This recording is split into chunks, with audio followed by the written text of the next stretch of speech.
I, Sunny. I, Emma Austin. Sophia Lynch. Faith. Emma. Haley. Nina. Treya Sisodia. Elena. Brianna Neely. Liz. I, Abino Tuadum, and that girl. I have a brilliant heart and a beautiful mind. I am me, A perfectly flawed, beautiful work in progress. I promise to lift other girls up, have their backs, and make it safe for them to be exactly who they are. I am on a mission to raise the standards for how we treat each other, how we treat ourselves, and how we treat the world. Every time I look in the mirror, I remind myself that I'm not alone, I'm beautiful, that my voice matters, and that I am enough. I, Tyser Goods. I, Bobby Frankenfield. Dr. Verano. Mr. Klimovich. Trevor Watts. Matt Haldeman. Mr. Haynes. Mr. Marjoram. Mr. Stanton. Matt Lista. Daniel Pineda. Dr. Coddington. Frank Gallagher. Brody Moyer. Stephen Luchansky. Connor Kim. Sam Kaufman. Austin Moyer. I'm that guy. I promise to respect, to support, and celebrate that girl. I'll remind her of her worth when she forgets or has doubts. I'll support her dreams and listen to her struggles. I will speak up on her behalf, stand for her, encourage her, and inspire other guys to do the same. I Am That Girl isn't just a girls' movement, it's a human movement. And I'm proud to be a part of it. My sister, my mother, girlfriend. My daughter is that girl, and I have her back. Girls, I have all your backs.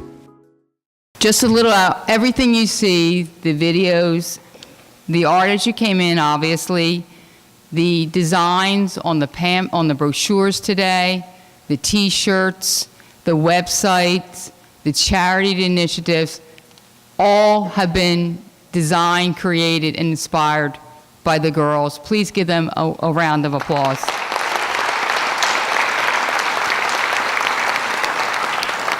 What's right in the world today is sitting right here, to the left and the right of you. This is what's beautiful about the world. Women supporting other women, the incredible women, professional women coming out today to support our girls, and it's all about mentoring. And this is a perfect segue into our speaker today, Yolanda Wisher. She is no stranger to Souderton High School. She has mentored our English classes and also come to present in an auditorium, and the students were literally out of their seats. She is one of the most well-received speakers we've had. I want to tell you a little bit about her. I know there's something in the brochure, but let me just highlight some of her accomplishments. She is the 2016-17 Poet Laureate of Philadelphia. She holds a Bachelor's of Arts in English and Black Studies from Lafayette College, and a Master's of Arts in Creative Writing and Poetry from Temple University. At age 23, she served as the inaugural Poet Laureate of Montgomery County in Pennsylvania.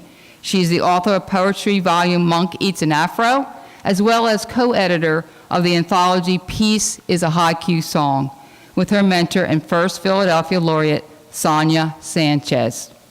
She taught English for 10 years, founded and directed neighborhood festivals, which highlighted youth poets in the Philadelphia community. She has led and collaborated many local and national initiatives, and has partnered with the Philadelphia Museum of Art, U.S. Department of Arts and Culture, as well as several other local institutions. In April of 2017, she organized the Outbound Poetry Festival, the first pop-up poetry festival in Philadelphia's 30th Street Station. She is also a performance artist, blending song and poetry with her band, the Afro Eaters. Her writings have been featured in more than a dozen local and national publications. This is just a brief outline of her incredible accomplishment. We are so honored that she is going to lead the day. Please help me welcome Yolanda Wisher.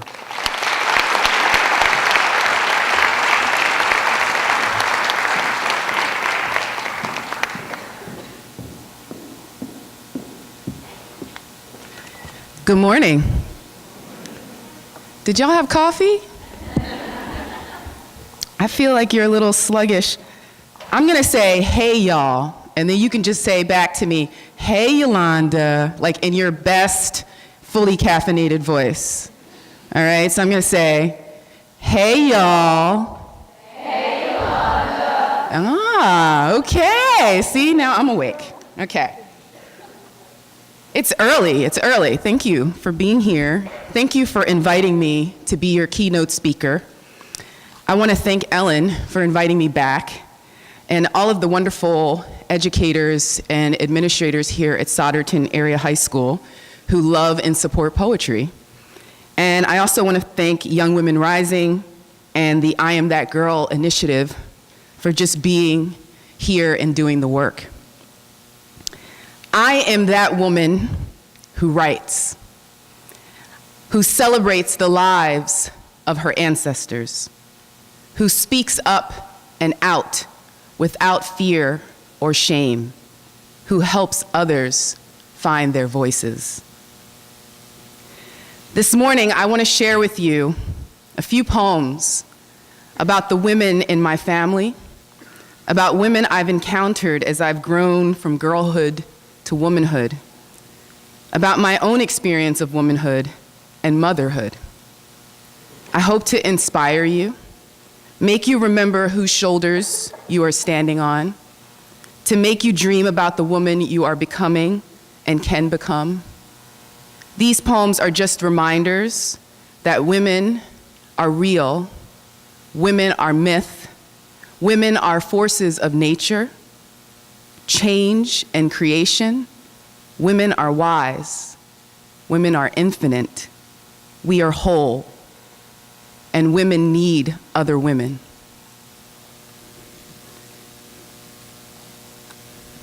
The first poem is called My Family of Women. And I like to read this poem to start my readings because it celebrates the women who I came from, the women who raised me to be somebody who spoke up for herself. And they also protected me from harm, even as they struggled with their own demons and their own depression. My family of women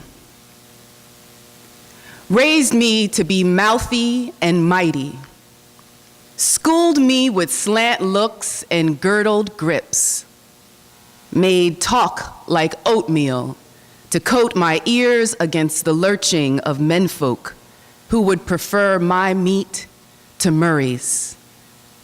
They stood between me and the precipice. Churchwomen and pinochle sinners gave me my tutelageness and fatherlessness, their tongues commanded by a ruthless orgy of verbal desire broke my mind into 7 spheres. They were good women with demons in their pocketbooks. They'd hand me a tissue or a mint, and for a second, that abyss would open, beckoning.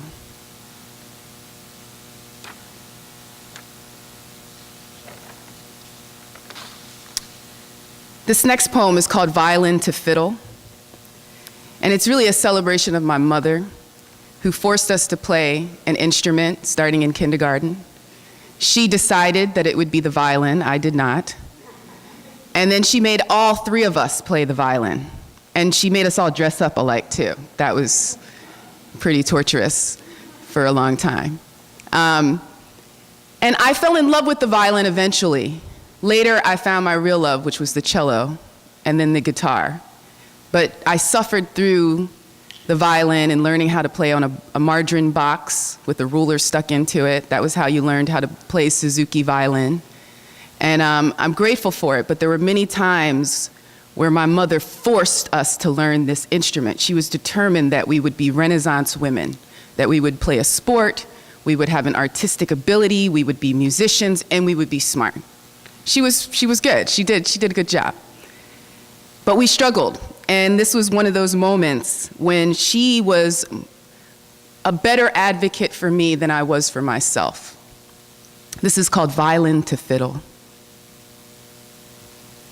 Mom whacked me with the bow, locked me in her bedroom to practice with the shades closed.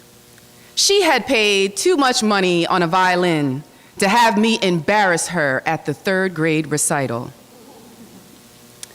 On the school lawn springtime, after all the white and Asian kids grinded out perpetual motion, Mr. Tackett, the conductor, his glass eye grinning like an overseer, announced the end of the program. But my mother stood up and introduced me to the crowd herself. I hesitated to move from my seat, insisting it was okay that he forgot me, but my mother wasn't having it and hissed, "You are black and have a right to this." So I stood up to play my solo in my yellow dress, dotted with gray flowers, tiny waves of lace at the shoulders. A bumblebee found me quick about 3 bars in, but I kept on playing like a can of Raid in that dress. And as the bee sat on my bow, as she buzzed around my ear, I heard her hum, "You are black and have a right to this. This be your fiddle, claim it." Yeah, y'all gonna have to give me a little snaps at the end of these poems, just so I know. Yeah, I'll do that again. Thanks, yeah. Clapping can be sometimes harsh, but if you just want to give me a little snap, just a little 2 ones, I was like, oh yeah, that was good. It landed all right with you, okay. This next poem is called Heather Wore Her Sadness. This is some of the friends I had when I was in high school, way back in the day when we did weird stuff to our hair and wore lots of colorful clothing. And these were some of my girlfriends from high school. And this poem is kind of a collection of names of women who are famous and not so famous, women in my family, girlfriends, who passed on wisdom. They were peers, they were mentors, but they passed on a lot of sisterly love and sisterly affection in my teens and in my 20s. Heather wore her sadness. Heather wore her sadness like a brooch on her lapel.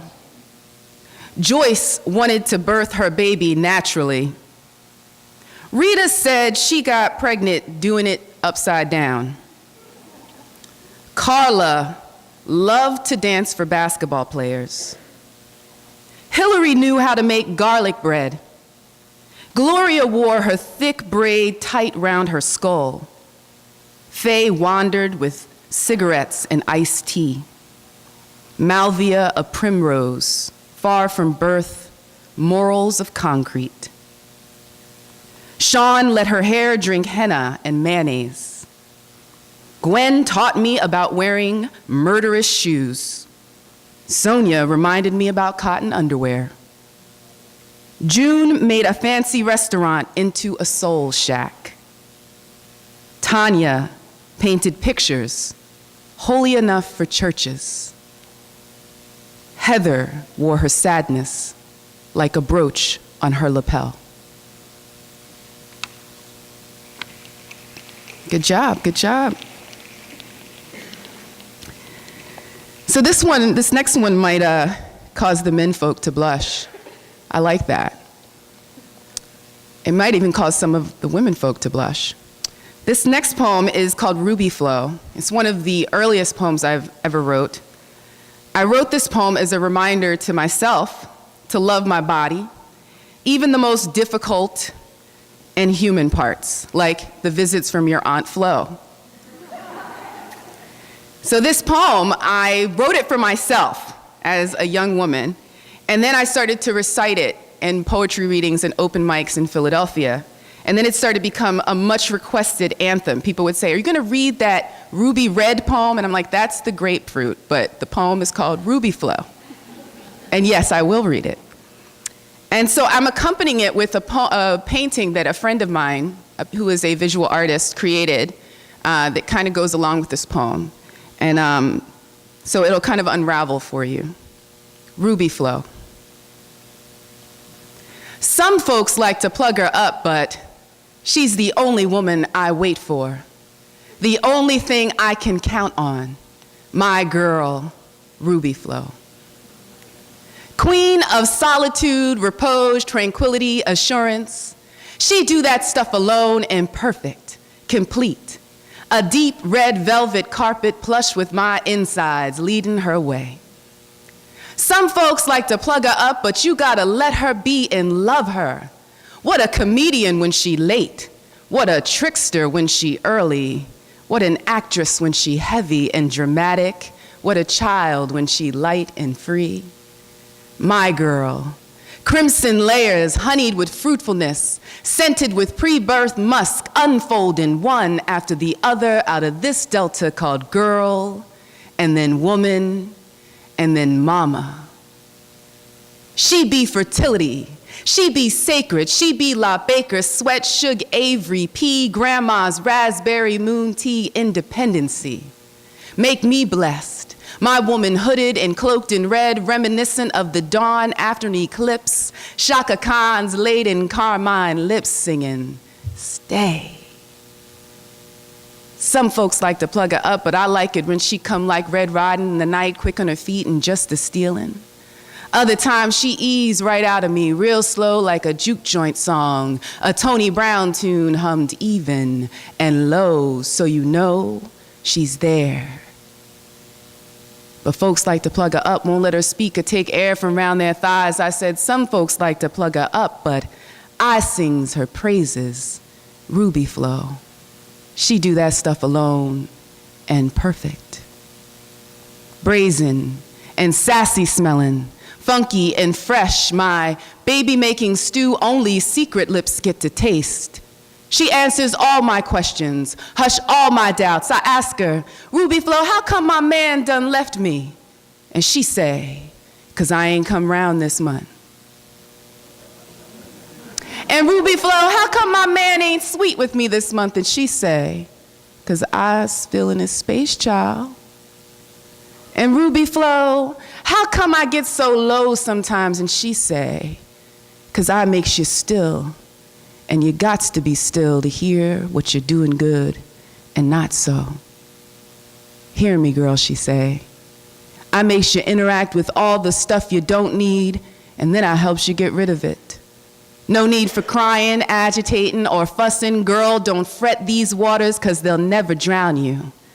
Don't you know I be that magic called creativity? I be daddy's twinkles mixed with grandma's wrinkles, the potion that made you, the fluid named passion in your pen.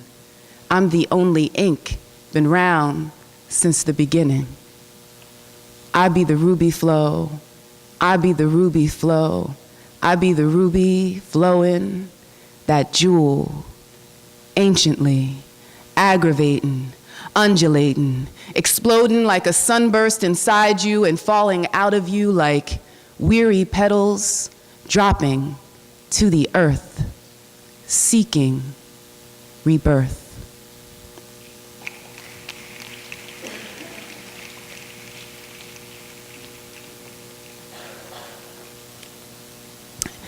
No one was so embarrassed that they ran from the room, so that was good. So, you know, years later, or after I started reading that poem, older women would come up to me and say, you know, one day you're gonna have to write the sequel to that. And I'm still working towards the sequel of Ruby Flo, but I've made a little pit stop called Motherhood. And so these last couple of poems are about my experience as a mother. This poem, Gangsta Birth, I wrote as my birth story. I decided to have my son at home, where I thought I would listen to Stevie Wonder and light candles and have incense. And I remember explaining this birth vision to my saxophone player in the band, and he said, wow, you know, Yolanda, they have hospitals for this. And I said, I know, Terrence, but you know, this is about me and my comfort level, and you know, women have been having babies with midwives for thousands of years. And he said, wow, I never knew you were so gangster. And I did not, at 8 months pregnant, maybe 200 pounds at the time, feel gangster at all. But afterwards, I was like, you know what? I'm going to write this poem called Gangsta Birth, because that's kind of how it happened. And so this poem is a testament for me to the possibilities of our bodies as women and what we can do, because I didn't know what my body could do until I had my son. And also the power that we have to choose what to do with our bodies.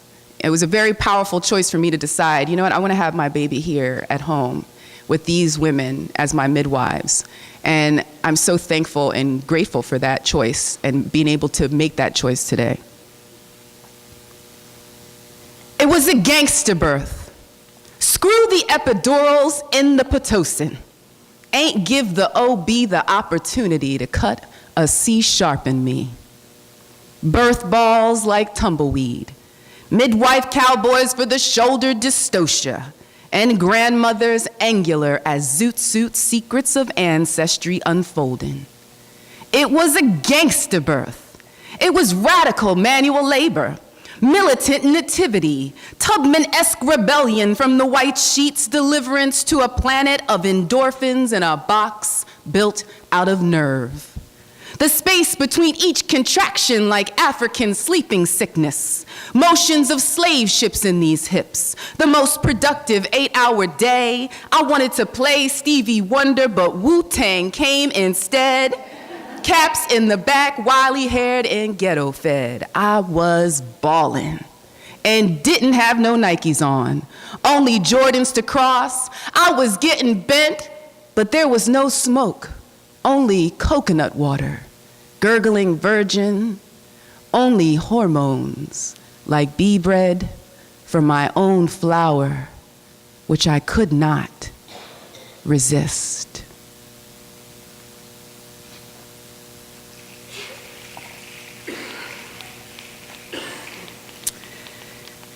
The last poem I want to share is called Love is Like a Faucet. I wrote this new poem as a new mother. You got to throw a baby picture in there because everybody loves a baby picture. I love this one because he's mine, but this was a fresh baby, like the day he was born. And later, as I began to breastfeed my son, I made a habit of breastfeeding and listening to Billie Holiday, which I don't recommend, unless you want to write poems about it. And I was listening to a Billie Holiday song called Fine and Mellow, where she says, love is like a faucet. Just when you think it's on, it's turned off and gone, which is so tragic and heartbreaking.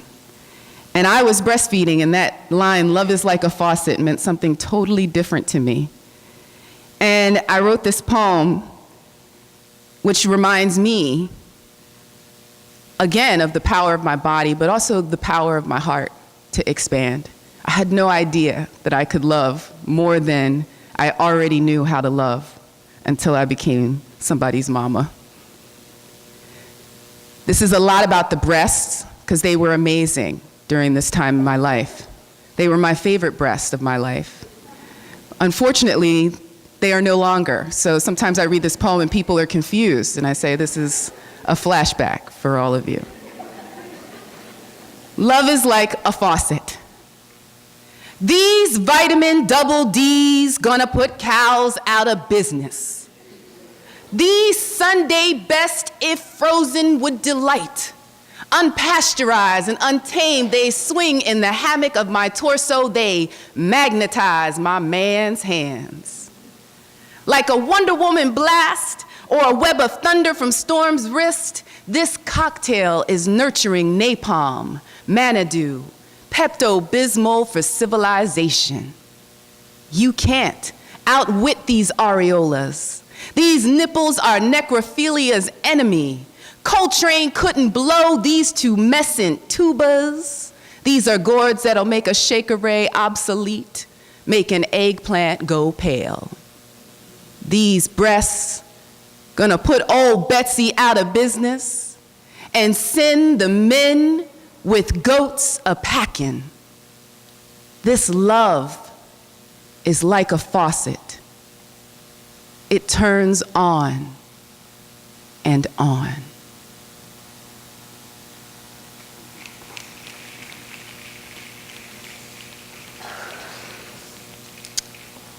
I'd like to leave you with just 3 points that maybe didn't get as clearly from the poems, but they're quotes from 3 poets, 3 writers that I love, that I'd like to pass on to you. The first is, be your own kind of woman, show up as yourself, and be proud of it. You don't have to be the same kind of woman your mother is, yet. Because it's kind of true. We do become our mothers, just a little bit, and sometimes there's nothing wrong with that. Yes, there are models that came before you, your aunts, your grandmothers, your cousins, juniors, seniors, but break the mold in your own way. Don't be somebody you're not, or somebody they want you to be. Be who you want to be. Put in the work to be who you dream about becoming. It may be an amalgam of all the women you admire. Create yourself like you would create a work of art or a good hearty meal made from a recipe that no one else knows. Like Alice Walker said, be nobody's darling. Be content to be an outcast, comfortable to live among your dead.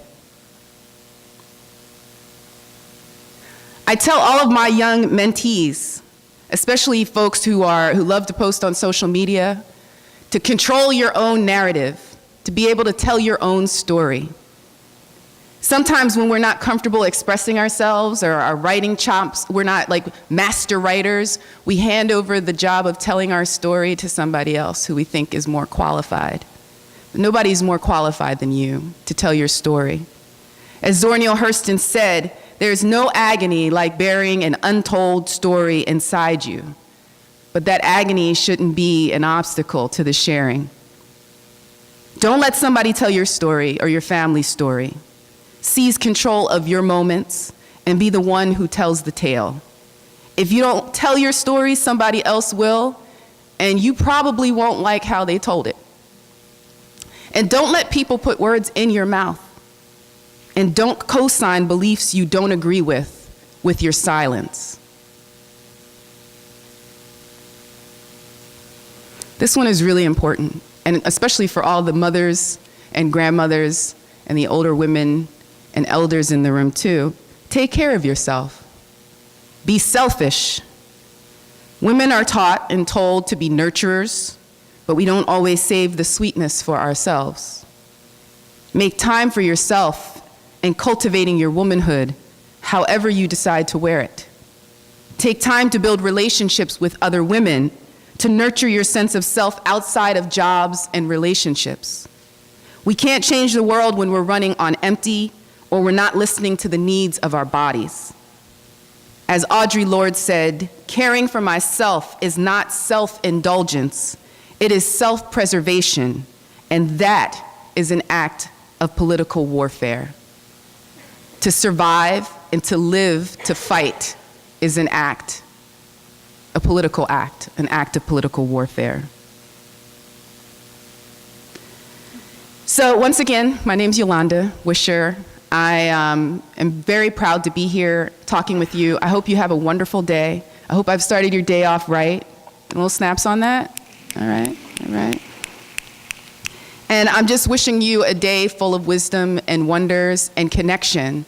And I hope that this goes on for many years and continues. Thank you for having me.